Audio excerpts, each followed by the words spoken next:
शेडगेवाडी ते चांदोली रस्ता रुंदीकरणाचं काम जोरात चालू आहे, पण गाडी चालताना लय त्रास तेवढा आता भोगायला पाहिजे, कारण पुन्हा चांगल्या रस्त्यावर चालायचं आहे हो. पण इथं ट्रॉफिक झालं होतं जाम, त्यावर 5 मिनिटं म्हटलं बघत बसूया. मग बघित बसलो की नंतर बघा हे वळण बघा किती धोकादायक आहे. डायरेक्ट वळण नाही बसलं डबल गाडीचं तर डायरेक्ट रांबडाच होणार. त्यामुळे भावानं वाहनं सावकाश चालवा बरं का, कारण धक्कादायक वळण लय मोठी आहे तिथं. नंतर बघा गेलो घरी गेल्यानंतर गेलो रानात मस्त. या हत्ती घासात चिमण्यांचा आवाज बघा किती मोठा आहे,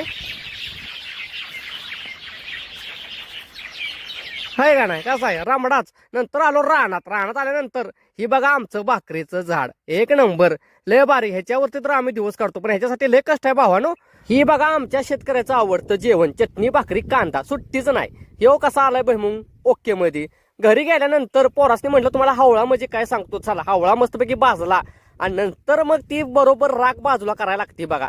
नंतर राख बाजूला केली, कारण जुन्या पद्धती पोरासनी माहित पाहिजे त्या हावळा म्हणजे नक्की काय. नंतर मग मस्तपैकी त्यांना म्हटलं खावा दणका द्या सुट्टी देऊ नका, खाल्ला बिल्ला रामडाच केला.